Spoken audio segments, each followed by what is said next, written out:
going to have any nutrients either.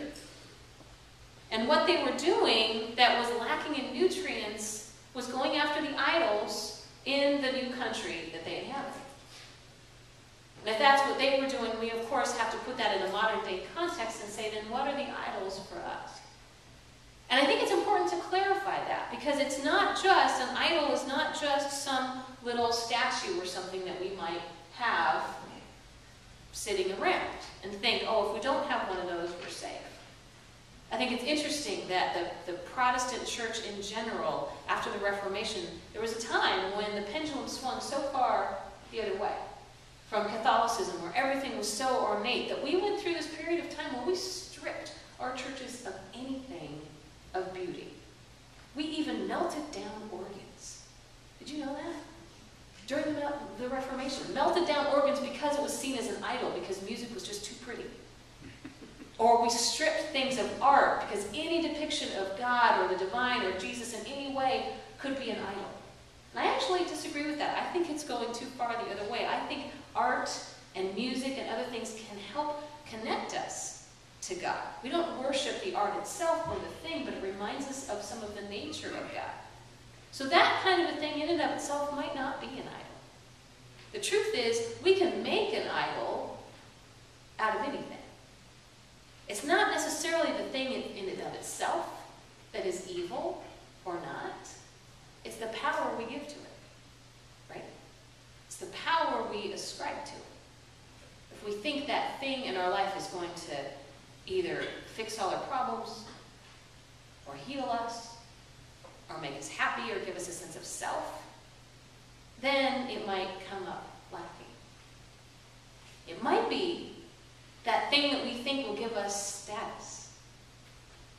I think it's very interesting that when you really research cisterns, they were actually a status symbol in the ancient Middle East. And that might seem bizarre to us unless we remember how valuable water was. It was like gold. If you were going to go into the summer months, you wanted to be able to store some up for yourselves. So one, it would take some kind of economic prosperity just to have a cistern and to have the mortar and everything to put in it. But if you had some, then you were somebody. It also meant that you could live somewhere that was a little bit farther away from the spring or whatever. So cisterns, ironically, could also be a status symbol. So what are the status symbols in our lives now that we might think make us feel secure and feel like we have it all, when in the end, if it's just that thing in itself, they might crack and the water leaks out. God basically says that reconnecting to the living water, that source, is the only thing that will really sustain us. Some of the things in and of themselves, the other things might not be bad, but our connection to them, our connection to God, is the only one that's really going to sustain us. So we'll say, well, how do we do that then? How do we nurture that connection? Of course, there are lots of ways, many different kinds of spiritual practices: worship, prayer, meditation, contemplation. It might be something active, like taking a trip to New Orleans, where our love is in action. It might be through singing. It might be through some kind of sacred movement, like Tai Chi or mindful walking. There are all sorts of things that nourish our souls and therefore connect us to God. God is very creative. It's not limited just to a Sunday morning. But there are also two other things in the text that I think give us a clue to what connects us to the living God. First of all, the priests and the teachers and the leaders are guilty of two things. One, they did not know me, says God. They did not know me, which is not an intellectual or cognitive exercise. To know in this sense means to be in relationship with. They forgot their relationship with me. Second of all, twice in the passage, both the priests and the ancestors stopped asking the questions, Jeremiah says. Specifically, the question was, where is the Lord? Where is God in this? Where is God in our surroundings? Where is God in the daily events of my life? They forgot to ask that question when they inhabited this new land, and as such, they began to forget God. So we then have to ask that question ourselves. Where is God in this? It's interesting because that is the question in spiritual direction, which is a kind of one-on-one spiritual counseling. The spiritual counselor then is able to say, through the events of the person's life as they are listening to them, where is God in this? As we ask that question, it raises our vantage point to get a higher perspective, a higher spiritual perspective, to try and make meaning of the events in our lives.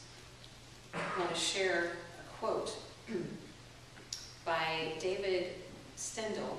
It comes from the book A Listening Heart. Responsive listening is the form the Bible gives to our basic religious quest as human beings. This is the quest for all human life. It is the quest for meaning. For our happiness hinges not on good luck. It hinges on peace of heart. Even in the midst of what we call bad luck, in the midst of pain and suffering, we can find peace of heart if we find meaning in it all. Biblical tradition points the way by proclaiming that God speaks to us in and through even the most troubling predicaments. By listening deeply to the message of any given moment, I shall be able to tap the very source of meaning and to realize the unfolding meaning in my life. To listen in this way means to listen with one's heart, with one's whole being. Listening with the heart to the context in our lives to say, where is God in this? Sometimes even in the midst of difficult circumstances, it might take us a while to get that perspective. We might still need a friend to walk with us and hold our hand. It might not be until afterwards we're able to look back and see how God has been present in that event in our life.